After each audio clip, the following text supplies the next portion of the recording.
ಆರಿದ್ರ ಮಳೆಯ ಆರ್ಭಟ ರಾಜ್ಯಾದ್ಯಂತ ಮುಂದುವರಿತಾ ಇದೆ. ಪ್ರಮುಖವಾಗಿ ಮಲೆನಾಡಿನ ಭಾಗವಾಗಿರುವಂತಹ ಹಾಸನದಲ್ಲಿ ಸ್ಥಿತಿ ಹೇಗಿದೆ ಅನ್ನೋದರ ಡೀಟೇಲ್ಸ್ ಅನ್ನು ನಾವು ಕೊಡ್ತಾ ಹೋಗ್ತೀವಿ. ಹಾಸನ ಜಿಲ್ಲೆಯಲ್ಲಿ ಭಾರಿ ಮಳೆಗೆ ಉಕ್ಕಿ ಹರಿತಾ ಇದ್ದಾವೆ ಹಳ್ಳ ಕೊಳ್ಳಗಳು.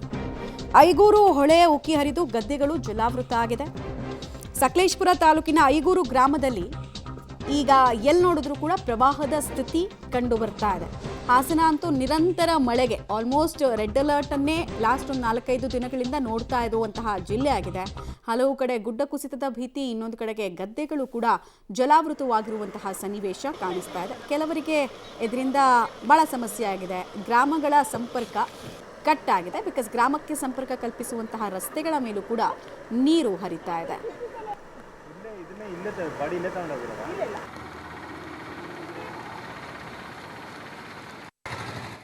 ಹಾಸನ ಜಿಲ್ಲೆಯಲ್ಲಿ ಧಾರಾಕಾರವಾಗಿ ಮಳೆ ಆಗ್ತಿದೆ. ಭಾರಿ ಮಳೆಗೆ ಜನಜೀವನ ಅಸ್ತವ್ಯಸ್ತಗೊಂಡಿದ್ದಾರೆ. ಮಲೆನಾಡು ಭಾಗದಲ್ಲಿ ಅಕ್ಷರಶಃ ಸಾಕಷ್ಟು ಸಮಸ್ಯೆಗಳು ಎದುರಾಗಿದೆ. ಭಾರಿ ಮಳೆಯಿಂದಾಗಿ ಹಳ್ಳ ಕೊಳ್ಳಗಳು ಉಕ್ಕಿ ಹರಿತಾ ಇದೆ. ನಾವೀಗ ದೃಶ್ಯದಲ್ಲಿ ಗಮನಿಸ್ಬೋದು. ಇದು ಐಗೂರು ಹೊಳೆ ಅಂತಕ್ಕಂಥದ್ದು. ಇಲ್ಲಿ ಐಗೂರು ಹೊಳೆ ಮಳೆಗಾಲದಲ್ಲಿ ಉಕ್ಕಿ ಹರಿತದೆ. ಈ ಉಕ್ಕಿ ಹರಿದ ಪರಿಣಾಮ ಇಲ್ಲಿರ್ತಕ್ಕಂಥ ಸುಮಾರು 300 ಎಕರೆ ಗದ್ದೆ ಪ್ರದೇಶ ಸಂಪೂರ್ಣವಾಗಿ ಜಲಾವೃತವಾಗ್ತದೆ. ಅಲ್ಲದೆ ಈ ಜಲಾವೃತವಾದಂಥ ಪ್ರದೇಶದಲ್ಲಿ ಇನ್ನೂ 3 ತಿಂಗಳು ಯಾವುದೇ ನಾಟಿಯನ್ನು ಮಾಡಲಿಕ್ಕಾಗಲ್ಲ.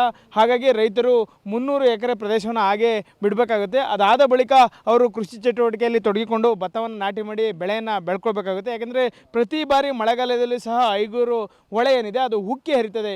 ಈ ಉಕ್ಕಿ ಹರಿತಕ್ಕಂಥ ಐಗೂರು ಹೊಳೆ ಏನಿದೆ, ಈ ಹೊಳೆಯಿಂದಾಗಿ ಸಾಕಷ್ಟು ರೈತರಿಗೆ ಸಮಸ್ಯೆ ಆಗ್ತದೆ. ಇಲ್ಲಿ ಪ್ರಮುಖವಾದ ಇನ್ನೊಂದು ಸಮಸ್ಯೆ ಏನು ಅಂತಂದರೆ 1956ನೇ ಇಸ್ವಿಯಲ್ಲಿ ಒಂದು ಸೇತುವೆಯನ್ನು ನಿರ್ಮಾಣ ಮಾಡಿದರೆ ಇದು ಐಗೂರು ಭಾಗದಿಂದ ಕೊಡಗು ಭಾಗಕ್ಕೆ ಸಂಪರ್ಕವನ್ನು ಕಲ್ಪಿಸ್ತದೆ. ಸುಮಾರು 16 ಹಳ್ಳಿಗಳು ಜನರು ಇದೇ ಗ್ರಾಮದ ಸೇತುವೆ ಮೇಲೆ ಓಡಾಟವನ್ನು ಮಾಡಬೇಕು. ಆದರೆ ಮಳೆಗಾಲವಾಗಿರೋದ್ರಿಂದ ಇದು ಹಳೆಯ ಸೇತುವೆ ಆಗಿದೆ. ಹಾಗಾಗಿ ಇದನ್ನು ದುರಸ್ತಿಯನ್ನು ಸಹ ಮಾಡಿಲ್ಲ. ಬಹಳ ಹಳದಾದ ಸೇತುವೆ ಆಗಿರೋದ್ರಿಂದ ಈಗ ಈ ಸೇತುವೆ ಬೀಳುವ ಹಂತಕ್ಕೆ ತಲುಪಿದೆ. ಇದರಿಂದಾಗಿ ಸಾರ್ವಜನಿಕರು, ಇಲ್ಲಿನ ಗ್ರಾಮಸ್ಥರು, ಇಲ್ಲಿ ಓಡಾಡ್ತಕ್ಕಂತಹ ವಾಹನ ಸವಾರರು ಆತಂಕದಲ್ಲೇ ಓಡಾಡಬೇಕು. ಯಾಕೆಂದರೆ ಇನ್ನೂ 3 ತಿಂಗಳ ಕಾಲ ಇಲ್ಲಿ ಮಳೆಗಾಲ ಇರ್ತದೆ. ಸಾಕಷ್ಟು ಮಳೆ ಆಗೋದ್ರಿಂದ ಈ ಐಗೂರು ಹೊಳೆ ಏನು ಹರಿತದೆ, ಇದರಿಂದಾಗಿ ಸೇತುವೆ ಎಲ್ಲಿ ಕುಸಿದು ಬೀಳುತ್ತೆ ಅನ್ನೋ ಒಂದು ಆತಂಕ ಎಲ್ಲರಲ್ಲಿ ಮನೆ ಮಾಡಿದೆ. ಈಗ ಸ್ಥಳೀಯರು ನಮ್ಮ ಜೊತೆ ಇದ್ದಾರೆ. ಅವ್ರನ್ನ ಇಲ್ಲಿನ ಆಗ್ತಿರ್ತಕ್ಕಂಥ ಸಮಸ್ಯೆ ಬಗ್ಗೆ ಕೇಳೋಣ. ಸರ್ ಹೇಳಿ, ಈ ಸೇತುವೆ ಯಾವ ಇಸ್ವಿಲಿ ನಿರ್ಮಾಣ ಆಯಿತು? ಈಗ ಆಗ್ತಾ ಇರ್ತಕ್ಕಂಥ ಸಮಸ್ಯೆ ಏನು?